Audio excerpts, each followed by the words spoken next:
เฮือนน้องวันอยู่ซะอยู่เทิงพุ่นบ่ไป ไประวังเด้อตกครัวเด้อบ่มีครัว โดดเอาโอเคสบายดีน้องวันทักทายสบายดี FC ก่อนอยู่ทางหน้าคนตะกล้องสบายดีเด้อโอ้ยกเกือบกันเด้อ บ่เป็นหยังไปซื้อเกือบไม้มาบ่หั่นบ่โดยสบายดีเด้อสบายดีพี่น้องเนาะคือบ่นึกสิมาลินบุญกินเจียงอยู่บ้านน้ำทรงแม่นบ่แต่พอดีเจอใส่น้องวันเนาะแล้วก็เจอใส่แม่น้องวันเด้เนาะแม่น้องวันก็เดี๋ยวน่ะติดไม้เลยมาติดไม้ปึ๊บอนุญาตเด้อ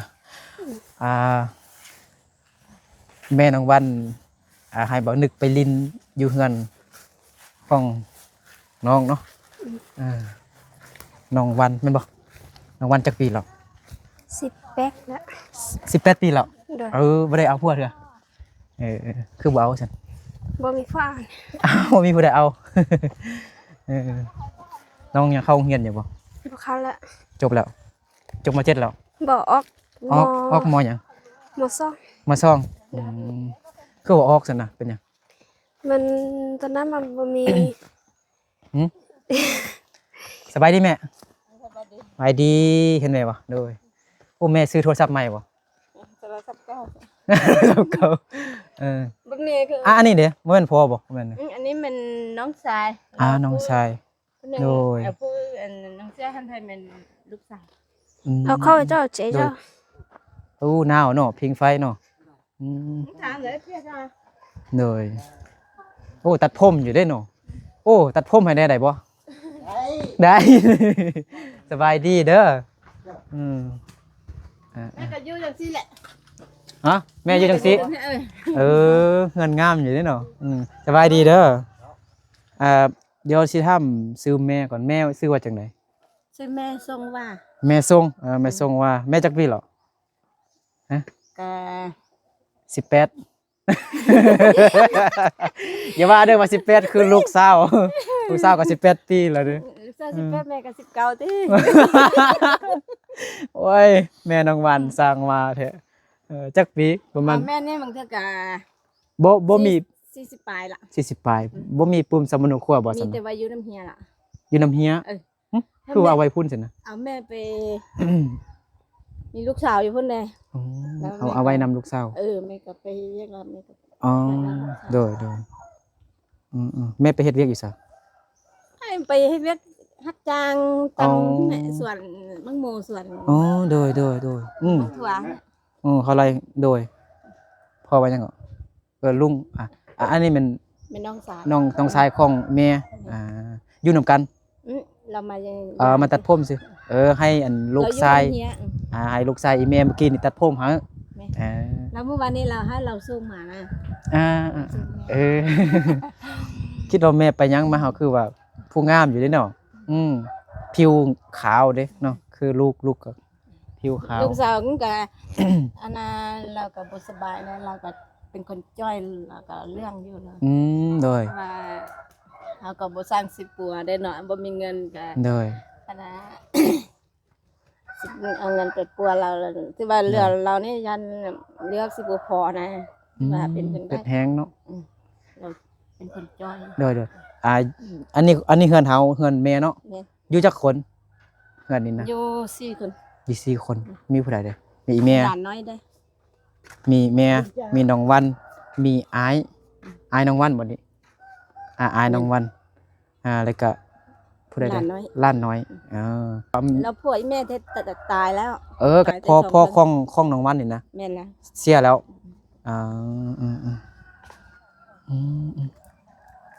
ตัดผมรอแล้วก็เอาอาบน้ำซะเราสิกลับบ้านสิกลับบ้านไปอาบน้ำอยู่บ้านเอาเนาะค่อยไปค่อยมาเด้อเดินทางตลอดปลอดภัยแต่กระทางดีแล้วเด้เขาแปลงไปทางนี้บ่หรือไปทางนี้ไปทางนี้ก็ไปทางนี้เอามันมองไปน้ำเฮียใช่ไปทางนี้ไปน้ำเฮียไปทางนี้มันกระทางดีอยู่เมื่อกี้นี่ก็มาทางนี้เห็นบ่ทางดีเนาะ เกลูกมากระทางดีมื้อนั้นมาแล้วทางบ่ดีเด้ อันนั้นฝนตกเลยน่ะ โดย ตกแล้วก็ทางโอ้ย เขาบ่แปลงเด้อตอนนั้นตอนลูกมาเมื่อกี้ แล้วลูกอยู่บ้านไหน ติถามว่าอันนี้เป็นบ้านหยังอยากลมนำลูกสาวอีแม่ซื่อๆเมื่อกี้ว่า อันนี้เป็นบ้านหยังลูกติเฮ็ดบ่ฮู้อ่ะนะบ่ฮู้จักไผหั่นนะบ่ฮู้ว่าอันนี้เป็นบ้านหยังสินะแต่ว่าก็เคยมาอยู่ วันนี้ก็มาก็สิมาเที่ยวมาลิ้นบุญประเพณีของชนเผ่ามงเขานี่แหละสิมาขอกินข้าวปลาๆนั่นอีแม่บ่ได้เฮ็ดจ้ะ แม่เทบ่ได้เฮ็ด บ่ทันเฮ็ดเนาะหาก็ไปเวียกมาแม่นบ่ แม่น อยู่นำกัน4คนเนาะ เลย เขาไปในเฮือนได้บ่ ได้ อ๋อ ครับ เด้อ เข้าไป มื้อนี้อาจสิบ่ทันได้กลับแล้วขอพักอยู่เฮือนน้องวันได้บ่ ได้ได้ ให้อ้ายนอนอยู่ไสเนาะ แค่นั้นสิแหละ น้องวันนอนอยู่ไสวันนอนน้องนะนอนอยู่เต็นท์นี้อันนี้ดิ ไอ้ อ้ายเอ้าแม่เด้ มีคนวันนั้นกัน แม่นอนกับลูกสาวแต่เฮาก็มีไฟอยู่เนาะ บ่มี บ่มี ฮะ บ่มี เอ้านี่เลย มีแต่ ต่อเข้า ต้อนำเข้ามา เอออืม แม่มาแล้วแม่ก็เอาใส่ไปต้อนเข้ามาแล้วว่าแม่ไปแล้วเขาก็เอาออก อ๋อเอ้าคันแม่ไปแล้ววันอยู่นี่ แล้วก็ไป น้องวันก็ไปหาเงินบ่ไปรับจ้างนำกันบ่ เลย อ๋อนำกัน4คนเนาะ แล้วก็มีแต่อันน่ะลูกชายกับหลานน้อยอยู่ โดยคืออันอีเดี๋ยวตายแม่เป็นหยังขออนุญาต ตายแม่นี่มัน เห็นหุ่งอยู่บ่ บ่ เออ เห็น บ่เห็นแต่เบิ่งเดียวนั่นบ่ เห็นแต่เบื้องเดียว อ๋อ บ่ฮู้ บันทึก ว่า เบิ่งสังเกตเบิ่งรอบตาอีแม่แบบมันมีสีขาวอยู่ข้างกลางเนาะ แล้วอันน่ะแม่ มันเป็นหย่อนหยังแม่ ย้อนแต่ตอนนั่งก็ได้ นั่งได้หน่อย แม่อันน่ะ นั่ง เสียยาให้เนาะแล้วมีอันน่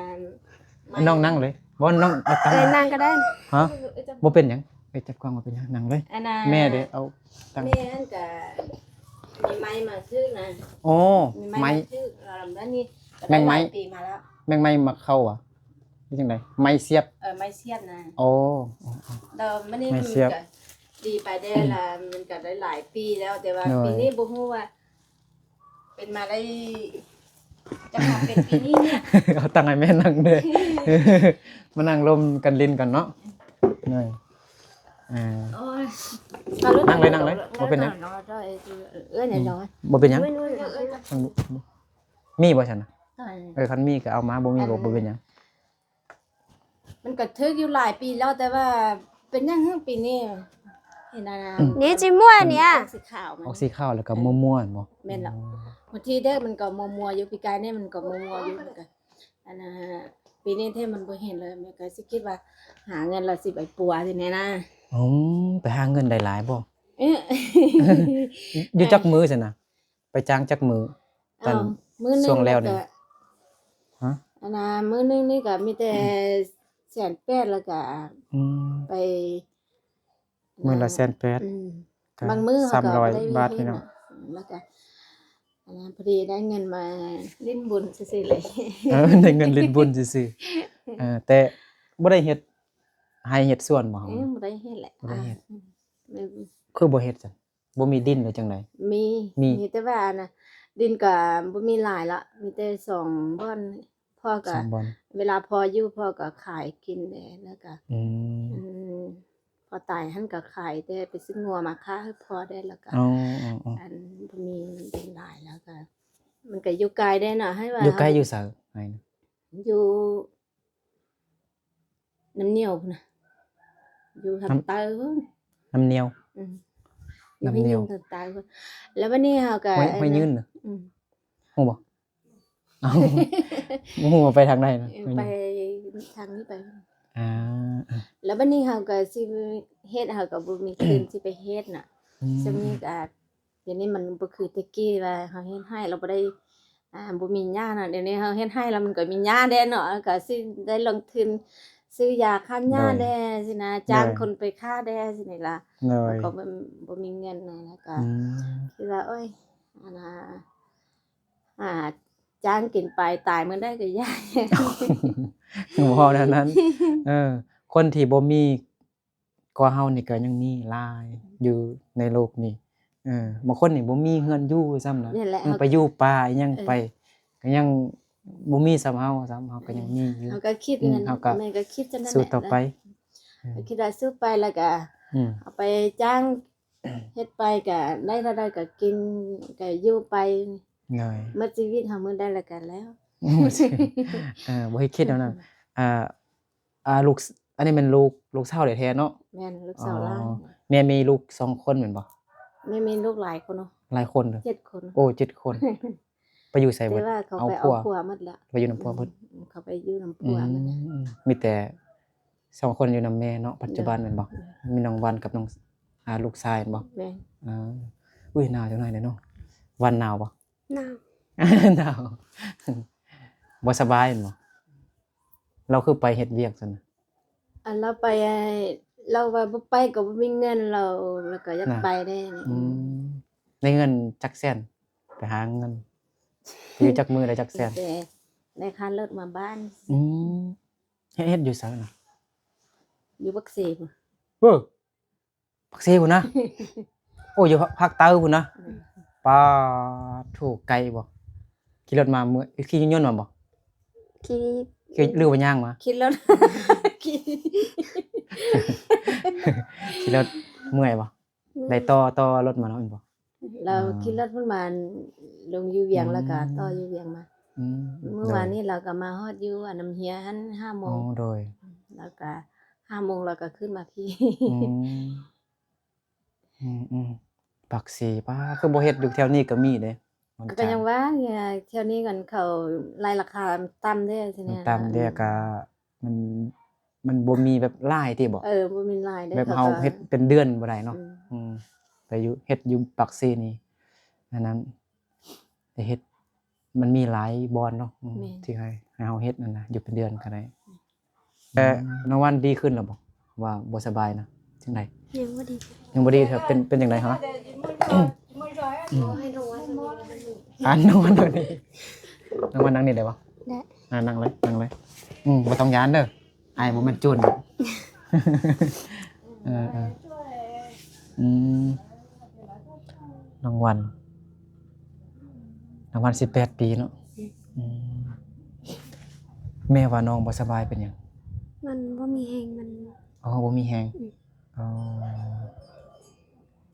ผิวเหลืองๆเนาะน้องวันบ่สบายพี่น้อง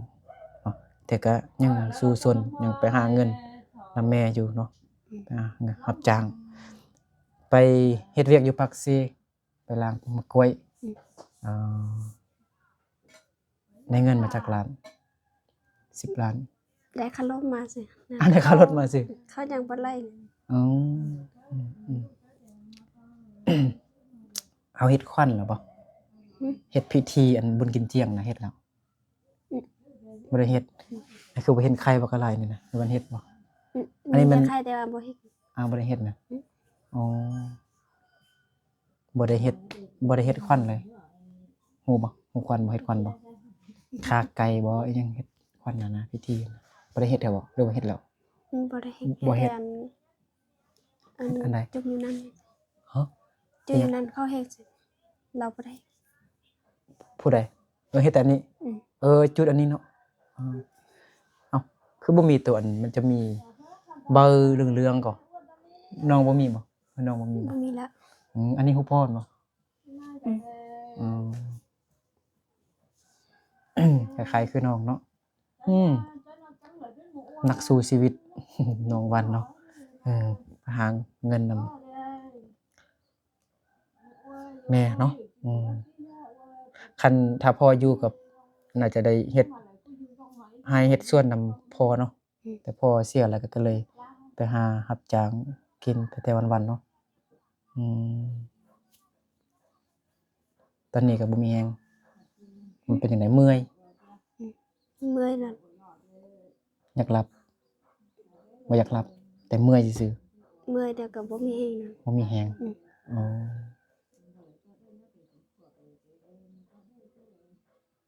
เลือดแห้งน้องบ่มีเลือดนั่นน่ะเลือดแห้งติเป็นผู้น้อยเด้ต้องได้ใส่เลือดแห้งนะ แล้วจักหน่อยนี่สิไปไส ไปห้วยสันออก เขาจำอ๋อไปเบิ่งบุญกินเจียงไปเล่นอยู่พุ่นติเขาจัดงานอยู่ห้วยสำออพี่น้องเนาะเขามีอันกันแสดงศิลปะอีหยังบ่งัวชนกันมีบ่ บ่มี ห้วย ที่ สำออบ่มีไปเที่ยวไปเล่นซื่อๆบางทีไอ้นึกจังไดก็ไปพุ่น ไอ้ซื้อนึกเด้อเคยมีคนมาถ่ายคลิปแบบนี้บ่ บ่มี บ่เคย บ่มี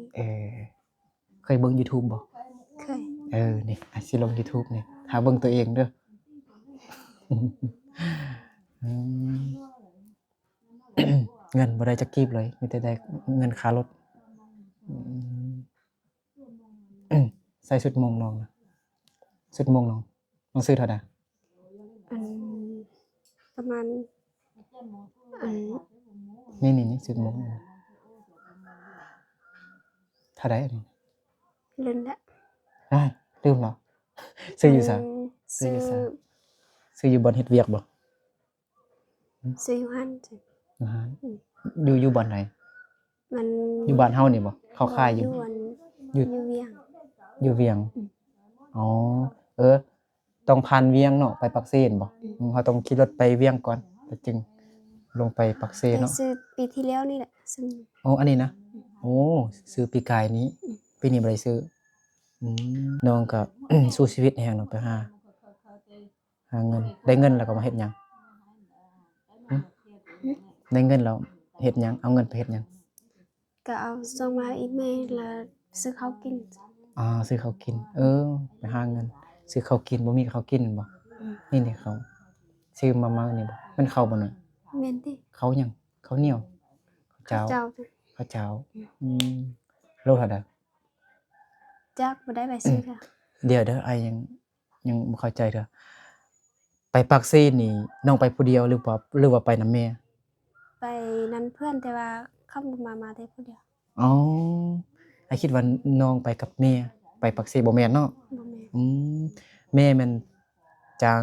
เงินอยู่ที่แถวนี้ซื่อๆบ่อยู่บ้านเฮานี่ซื่อหรือว่าอยู่พุ่นเนาะบ่แม่นไปปักเซนำน้องถ้าอิดไอ้คิดว่าแม่นน้องกับแม่ไปนำกันไปภาคใต้พุ่นน่ะไปหาเงินอยู่พุ่น ไปไกลเนาะ หาเงินซื้อข้าวกินว่าซั่นเนาะ ตอนนี้ความฝันของน้องนี่อ้ายอยากถามว่าน้องอยากได้หยังความฝันของน้องน่ะอยากได้หยังที่สุดตอนนี้นะที่น้องคิดไปนะ บ่ฮู้เด้ โอ้แล้วลองคิดเบิ่งดูว่า ขาดอีหยังเด้หยังเพื่อมีผู้ใจบุญเพิ่นกำลังเบิ่งอยู่ตอนนี้ อาจจะมีจิตใจศรัทธาอยากช่วยเหลือน้องหั่นน่ะ อยากเป็นนักร้องซิ อยากเป็นนักร้องความฝันอยากเป็นนักร้องเป็นหยังคือว่าอยากเป็นนักร้อง มัก เป็นแนวใด มักร้องเพลงนะ น้องมักร้องเพลงเพลงม้งบ่หรือว่าเพลงลาวหรือว่าเพลงไทย เพลงม้งสิ อยากเป็นนักร้องเพลงม้งอยากไปประกวด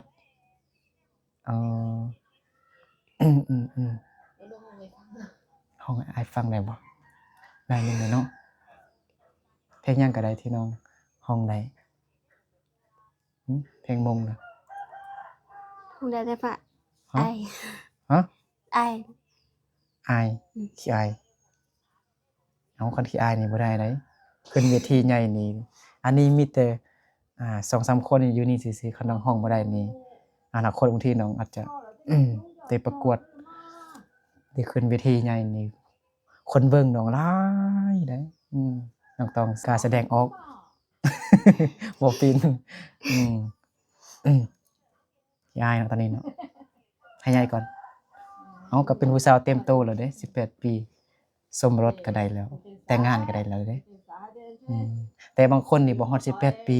13 14 ปีนี่ก็เอาผัวแล้วแม่นบ่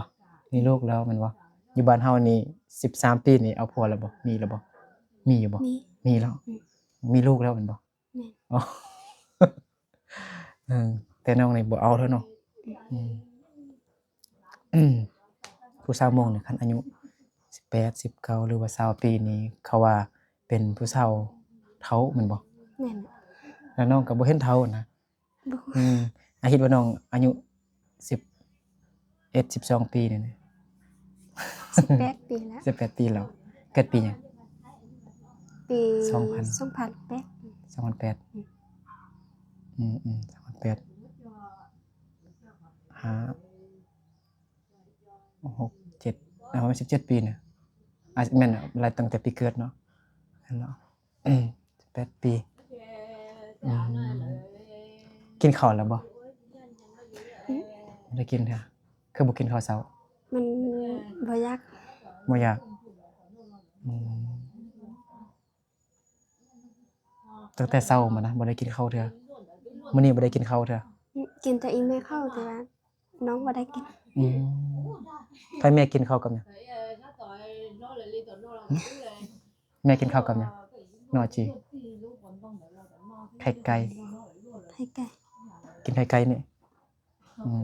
ต้มซุปแล้วบ่นี่ สุกนาที ให้กินได้บ่ ได้ น้องกินได้บ่เอากินนำกันเนาะป้อนกันเนาะ เคยเห็นอยู่บ่เห็นคนลาวลุ่มนี่คนลาวนี่เขาแต่งงานแล้วเขาเวลาเขาแต่งงานแล้วเขาจะป้อนเขานั่นน่ะบ่แม่นเขาป้อนใครเขาเอา แขนเกี่ยวกันแล้วก็กินนะเคยเห็นอยู่บ่บ่เคยเห็น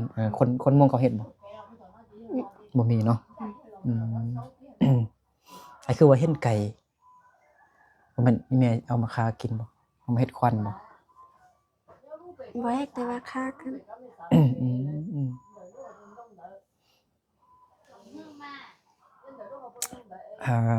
ถ้าสมมุติน้องกับแม่นี่ไปหาเงินนี่ผู้ใดอยู่บ้านผู้ใดอยู่เฮือนนี่ อาย อายแล้วไฟนี่เขาก็ปิดเลยตอนแม่บ่มาแม่ฮักก็มาแม่นบ่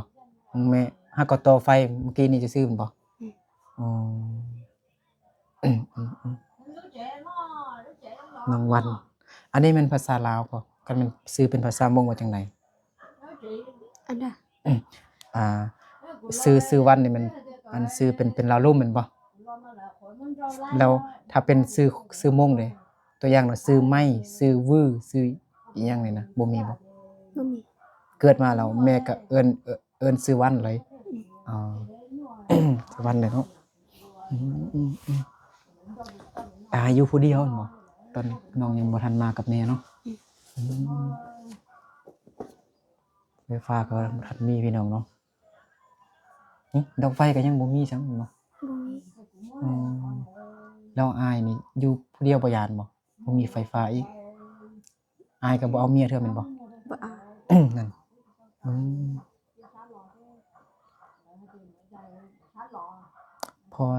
พอเสียได้จักปีแล้ว จากบ่ฮู้แต่ตอนนั้นมันเข้าเรียน น่ะ มันห้องป .3 ซื่อ อ๋อน้องป.3 โอ้ก็ได้หลายปีแล้วป.3 ก็อายุก็ประมาณ10 ปีก็ม.1 11 ปีม.1ตอนน้องอายุ11 12 13 ปีนี่เนาะตอนนี้ก็18 ปีแล้ว14 15 16 17 18ได้4 5 6 ปีแล้วเนาะความฝันของน้องไอ้ถามว่าความฝันที่แบบน้องอยากใดนะบ่แม่นว่าความฝันน้องอยากเป็นเมื่อกี้แม่นความฝันน้องอยากเป็นแม่นความฝันอยากเป็นนักร้องเป็นนักร้องเพลงนะแต่บ่นึกให้ร้องเพลงให้ฟังจักหน่อยก็ขี้อายว่าซั่น แต่อยากความฝันอยากเป็นนักร้องว่าซั่นนักร้องแต่ความฝันที่น้องอยากใดตอนนี้นะอยากใดสิ่งของที่น้องอยากใดนะน้องอยากได้หยังที่สุดตอนนี้ จะได้มันบ่ซักเว้าจ้ะ บ่สั่งเว้ายังบ่สั่งเว้าเว้าภาษามงก็ได้ มัน อยากได้หยังตอนนี้นะอยากได้อยากกินขนมบ่เอาตัวอย่างอ้ายยกตัวอย่างนะอยากได้ขนม อยากได้เอ่อ เป็นเสื้อผ้าบ่เป็นเสื้อส่งอิหยังเกิบอิหยังนะตัวอย่างแบบนี้ซื่อๆนะ น้องอยากได้หยัง อยากได้แบบว่าเรามันจะซักเว้าบ่ได้ ลองเว้าเป็นภาษามงดู ai có hung đến đâu đi โอ้ sa coi dù mua em nó mua hỏi là thế sa coi หมดแล้ว nha ฮะ nha ยังไอ้คือว่าได้ยินไอ้คือว่าได้ยินว่าคำว่าโมนี่บ่แม่นอยากได้ข้าวกินบ่ giờ đây không kinh cờ giờ đây anh เออ sắp phát là anh thôi là buông เอออยากได้ถ้วยอยากได้บ่วงอยากได้หม้อไอ้บ่นึกได้ยินคำว่าโมนี่แปลว่าข้าวเนาะอาจจะอยากได้ข้าวกินแม่นบ่เขาฟ้าอยากได้ข้าวกินอ่าอืมอืมตอนกลางคืนนี่หนาวบ่ nào มีเสื้อกันหนาวแหละบ่ chắc มี buông บ่มี đi ra anh đeo มีแต่ตัวเดียว อืม เราอันเสื้อมงนี่ต้องมีทรงมันบ่ทรงได้อยู่ đi số có mi miền xin cầm น้องก็มีทรงมีสิ้นว่ะให้เบิ่งได้บ่ đã เบิ่งเนาะให้ FC เพิ่นเบิ่งดูแต่อีต้นพี่น้องความฝันเนี่ยบ่ฮู้สิเว้าภาษาลาวเนาะว่าอยากได้ข้าวกินอยากได้ถ้วยอยากได้บ่วงอยากได้หม้อว่าซั่นเนาะน้องก็ยังบ่มีไฟฟ้าถ้วยฮะ แม่นถ้วยก็มีแต่2-3เบอร์พี่น้องเนาะ3เบอร์สิซื้อถ้วยหม้อก็มีอยู่ บ่มีถ้วยอ้าวน้องเก็บไว้บ่จากพี่กายเสียงดีบ่น้องเพิ่นก็น่ารักดีพี่น้องเนาะเฮ็ดบ่แจ้งเนาะเพิ่นถ้ามีไฟก็ใครได้เปิดไฟพี่น้องเนาะ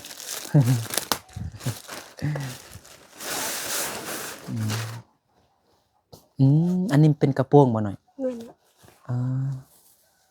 nguyên งามเด้ biết biết chứ จังซี่บ่ biết tức mẹ นุ่งเลยได้บ่ ho โอ้งาม งามแล้ว มีลูกก็ติ ยังเรียวๆเบิ่งกล้องเบิ่งนึงก่อน เอาปิ้นล่างมองดูปิ้นมาโอ้งามเด้มื้อใดสิได้ลูกเคย อ้าวหูอะไร ให้ลูกซอกลูกเคยให้ สอนก็ได้ ซอกก็ได้แต่น้องน่าจะอันเลือดแห้งพี่น้องเนาะบ่มีแบบผิวก็ chưa cả nó ขาวๆปนอันเรื่องจักหน่อยเด้เบิ่งรูปผิวนะเบิ่งไอปานทานไฟเนาะ ดำๆคือทานไฟ น้องขาว เรื่องคือบ่มี เรื่องๆได้ขาวๆเด้เพิ่นกันสุดโมงเนาะนี่ มื้อนี้ก็แบบสิตั้งใจมาลินบุญกินเที่ยงซื่อๆพี่น้องเนาะครับพอดีเห็นน้องกับหมู่คนนึงเนาะกำลังสิไปซื้อเกิบแม่นบ่ mẹ เกิบใดเกิบหนี คิดว่าไปซื้อเกิบอันแบบอันเกิบผ้าอหยังต่างๆบ่แม่นเนาะซื้อเกิบคีบพี่น้องเนาะกับคีบเกิบเนาะเกิบแตะบ่เท่าใดเกิบน่ะ săn xích hả ฮะ 30 săn xích hả คิดว่า150,000 35,000ลูกสาวมันเว้ากันลาวไปจักทอกมันได้ ค่อยแจ้งก็ได้นะเมื่อกี้ก็บังเอิญพี่น้องเราบังเอิญบ่นึกกับอันซาวลีเนาะมาพอดีเจอใส่แล้วกันเลยพวกน้องสิไปหยังสิไปซื้อเกิบว่าซั่นถามว่ามื้อนี้บ่ไปลินบุญกินเจียงบ่สิน้องก็ว่าสิไปบ้านห้วยสำอ้อเนาะเขาเฮ็ดใหญ่ๆอยู่ห้วยสำอ้อแม่นบ่จักหน่อยนี่ก็สิไปพี่น้องเนาะถ่ายคลิปแล้วก็สิไปอ้ายก็สิไปห้วยสำอ้อจักหน่อยนะอ้ายก็สิไปถ่ายคลิปอยู่ห้วยสำอ้อเด้งามพี่น้องเนาะ10 โมงมาด้วยความบังเอิญนี่เจอใส่น้องกับแม่พอดีเจอใส่แม่น้องเด้เนาะก็เลยชวนมาลินเฮือนเนาะไก่นี่สิคากินบ่ แม่นล่ะ คาเลยสิจะกินแล้วตอนนี้ สิคาตอนไหน ค่าตันได้ก็ค่าได้ คาตอนไหนก็คาได้ ก็จะเจ้าหมอเขาแหละน่ะ rốt cũng thứ chip bôi มื้ออื่นเนาะมื้อฮื้อเนาะ bên cái đấy เดือนหน้าก็ได้ เดือนหน้าก็ได้เนาะหรือว่าปีหน้าก็ได้ เอากันมาไม่ได้ก็โทรหาแล้วก็สิเก็บท้ายก็ได้ บ่เป็นหยังก็อยากลองใจซื่อๆดอก ปีหน้าก็ได้คันบ่ทันเถอะอ่าแล้วน้องสิกลับไปเฮ็ดเวียกอีกบ่กลับไปหาเงินบ่อยู่ปากเซเลยจังไดหรือว่าเฮ็ดเวียกอยู่นี่ ยังกักไป สิกลับไปแม่บ่ให้ไปเถอะเด้เออแล้วบุญกินเจียงเราสิอยู่ประมาณจักเดือนจักมื้อ 50 มื้อสิติ หึ 50 มื้อ 4-5 มื้อ เอา4-5 มื้อเนาะไฟฟ้าก็บ่มีเทื่อเขาวกินก็ยังขาดๆเคินๆอยู่เนาะอ่าสุขภาพก็บ่ค่อยดียังขาดหลายอยู่ความฝันของน้องก็ว่าอยากได้ถ้วยอยากได้หม้ออยากได้เดียก็คือบ่วงเนาะอยากได้บ่วงอยากได้ข้าวกินว่าซั่นแต่ว่าเป็นภาษามงแต่ว่าอายก็ฮู้น้อยนึงอยู่ได้ยินคำว่าหม้อเมื่อกี้หม้อ내가 좋아하는 데야. อยากได้ข้าวกินสินะ 저 이루 채사 너를 채나 봐. พ่อก็เสียชีวิตแล้วเนาะได้4-5-6 ปีแล้วก็เป็นตาอีต้นแหงเนาะสุขภาพก็บ่ค่อยดีก็ยังสู้ชีวิตยังไปหารับจ้างหาเงิน เพื่อมีเงินซื้อข้าวส่งเงินให้แม่ซื้อข้าวกินเนาะนั่นก็บ่มีไฟฟ้าเทื่อเฮือนนี่จักปีแล้วแม่ จะหาใส่ไปไกล หาก็เฮ็ดปีกายนี้อ๋ออันนี้มันดินเฮาแท้ๆบ่หรือว่าเซาเขา เด็ดหา ดินเฮาแท้ๆนี่ดีแล้วซั่นนะ บ่ได้ขึ้นทะเบียน อ๋อบ่ได้ขึ้นทะเบียนเถอะอ๋อบ่มีใบตาดินเถอะบ่ บ่มีค่ะ ก็แจ้งในบ้านแจ้งใน คือ บ้า ว่าน เฮา เฮ็ด อยู่แล้วก็มีแต่เสียภาษีแล้วบ่มี เสียภาษีอ๋อทำให้ดินเฮาแท้ก็เฮาเฮ็ดสวนผักก็ได้ไปฮอดไสดินเฮานะแม่ แล้วก็มีแต่นี่แล้วก็ บ่แม่น ก็หยุดเถอะ ขึ้นไปเทิงฮอดป่าบ่ ครับป้า ซั่นก็ต่อแฮงซั่นน่ะดินก็กว้างอยู่ถ้าน้องไปหาเงินได้หลายนี่ก็เฮ็ดเรือนกอเรือนดีๆนี่ก็สบายเนาะ หาเงินได้ก็อยากได้เงินดีให้มีรถขี่แต่ว่า มีรถถีบขี่เนาะ ได้ไฟมาขี่กันได้ รถไฟรถจักรเนาะรถรีโวเนาะ นั่นจะบ่ได้ฝันเนี่ย รีโว Ford Ranger Raptor เลยไอ้ก็กำลังหาเงินสิซื้อรถจกจกดินหั่นนะบ่แม่นรถจกใหญ่ไดรถแมคโครน้อยๆเขาขายอยู่ตลาดอันนี้รถเด็กน้อยหั่นนะ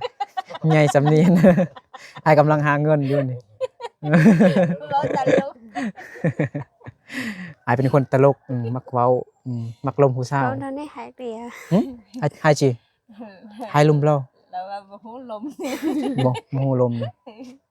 เป็นหยังปัดทุๆฟ้าเฮือนน้องวันนี้เบอร์ผู้บ่าวติดเป็นแถว บ่แม่น บ่แม่นเด้อเบอร์ผู้ใดซั่นน่ะเด็กน้อยเขียนโอ้เขียนเลขเด้เนาะย่างมาทางนี้ดูเบิ่งนึงมาเลาะเบิ่งบริเวณเฮือนของน้องเนาะทางหน้าทางข้างทางหลัง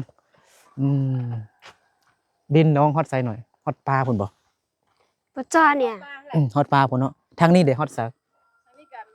ฮอดซะฮอดบ่ที่เฮาเฮ็ดนี่บ่อันนี้ก็แม่นส่วนอีหยังปลูกอีหยังตอนนั้นน่ะ เสื้อ ปลู เขา กเขาโอ้เขามีแต่ซำนี้ซื่อได้จักเป่าน่ะ ใส่เสื้อเขาให้ โอ้ลูกชายอยู่นี่ผู้เดียวเนาะอ๋อ เราก็มั่นอยู่เด้ขยันอยู่เด้เนาะเฮ็ดให้เด้อันนี้ก็แม่นเราเฮ็ดหมดบ่อันนี้ก็แม่นดินเฮาหรือว่าดินเขา แม่นเดินทางมาแล้ว อันดินเฮาอ่ะ นี่มานี่แหละกัน นี่นะไม่ว่าในไก่เพิ่นของเขา มันตึบๆเป็นของเขาซั่นก็ดินเฮาเฮ็ดเฮือนนี่ก็หลายอยู่เด้มีอยู่แต่บ่มีดิน จะมีผู้ชายได้สิตาเงินงาน ถ้าถึกรางวัลที่1ก่อนเนาะถ้าถึกเลขก่อนเนาะ800 ล้าน เคยซื้อเลขบ่น้องวันเคยซื้อเลขบ่ เคยซื้ออยู่เคยถึกบ่ ถึกอยู่จักล้านจักแสน 500,000 ซะ แสนเลขหยังเลข6ตัวเลข2ตัวเลข3ตัวซื้อพันกีบได้มันน่านี่แม่ทิพย์เลขกันแม่สิตาเงินดีๆจะทำถ้ามันได้200 ล้าน ได้200 ล้านซื้อเลข6ตัวเอาคันถึกเลข6ตัวคันถึกพันกีบก็ได้400 ล้านถ้าถึก 2,000กีบก็ได้800ล้านก็ได้แล้วรถ Levo นะ